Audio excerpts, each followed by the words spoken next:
ನೀರಿನ ಮಧ್ಯೆ ಬೈಕಲ್ಲಿ ಹೋಗೋದ್ಯಾಕೆ, ಸಿಕ್ಕಾಕೊಂಡು ಬರ್ರೋ ಅನ್ನೋದ್ಯಾಕೆ? ರಸ್ತೆ ಮೇಲೆ 2 ಅಡಿ ಹರಿಯುತ್ತಿರೋ ನೀರು, ಬೈಕಲ್ಲಿ ಹೋಗಿ ಸಿಕ್ಕಿ ಬಿದ್ದ ಬೈಕ್ ಸವಾರ. ಅಲ್ಲೇ ಇದ್ದ ಮತ್ತೋರ್ವ ಬೈಕ್ ತಳ್ಳಿದ ಮೇಲೆ ಮುಂದೆ ಹೋದ ಬೈಕ್ ಸವಾರ.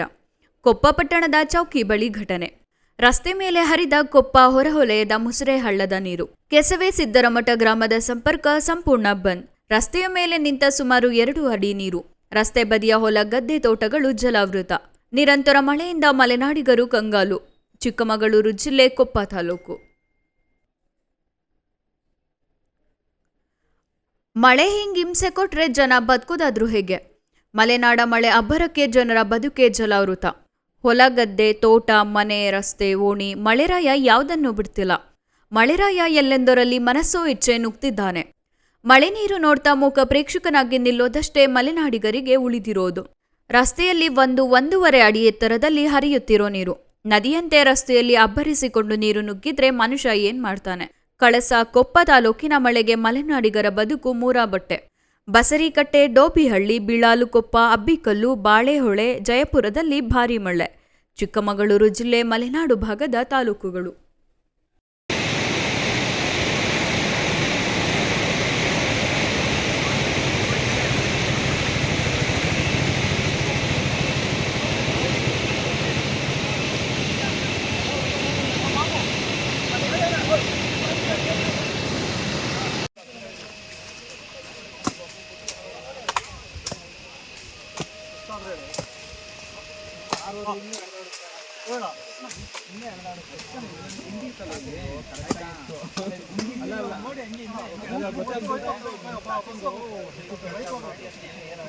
ಈಗ ಕಾರ್ ಒಂದು ಸ್ವಲ್ಪ ತೆಗೀರಿ, ಯಾರು ಬಸ್ ಕರೆಕ್ಟ್ ಆಗುತ್ತೆ.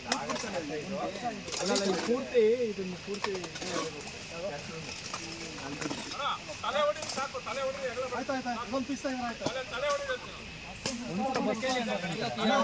ಈ ಕಡೆ ತಲೆ ಇಲ್ಲೇ ಬಿಡೋಣ, ಇಲ್ಲೇ ಬಿಡಿ ಸಾಕು. ಅಲ್ಲೇ ಸಾಕು ಬಿಡಿ. ಹಾಂ ಬಿಡಿ.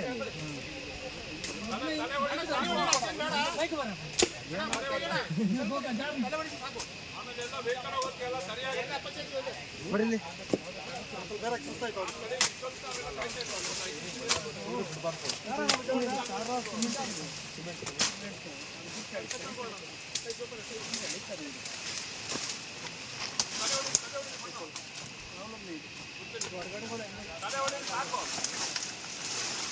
ಏಟ್ ಬಸ್ ఉంది ತಿರಾಡ್ದು ಕಾರಿಂದ ತೆಗೀರಿ, ಸ್ವಲ್ಪ ಬಸ್ ಕಳಿಸ್ಬಿಡೋಣ. ಆಚೆ ಅದು ಸರಿತದ, ಆ ಕಡೆ ಹಂಗ ಹೋಗ್ಬೇಡ, ಈ ಕಡೆ ಬನ್ನಿ. ಹೋಯ್ ಅದು ಸರಿತದ ಅಲ್ಲಿ.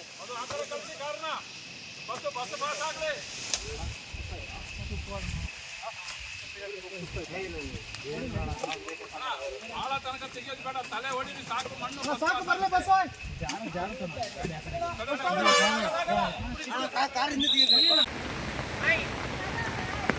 ಜಾಲಿ ಭೂಮಿ.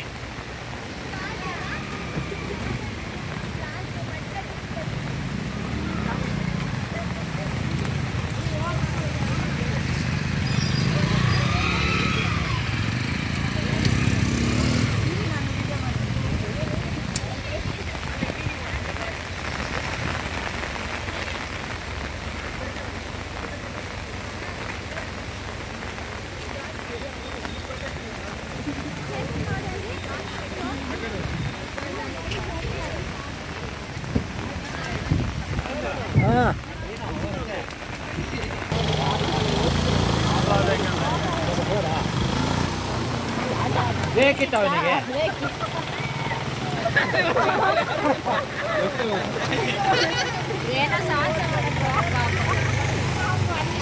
ಎಲ್ಲ ಹೋದ್ ಮಾರ, 3 ಅಡಿ ನೀರಿದೆ ಅಲ್ಲಿ. ಈಗ ಇಳಿಯತ್ತೆ, ಸ್ವಲ್ಪ ಬಿಟ್ಟು ಹೋಗು.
ಸರ್ ಒಂದು ಫೋನ್ ಮಾಡಿ.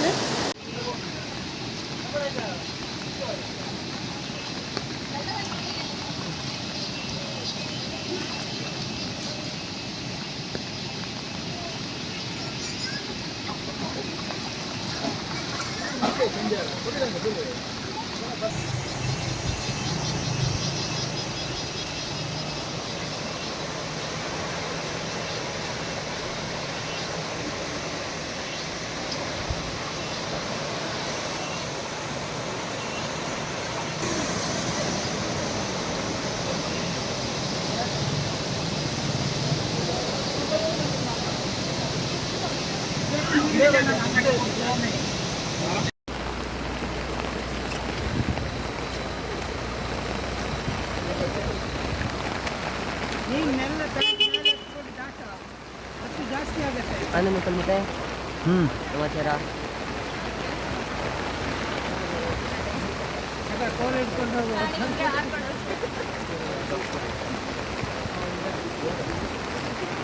ನಿಮ್ಮ ಕಡೆ ಇದ್ದಾರೆ ಹುಡುಗರು.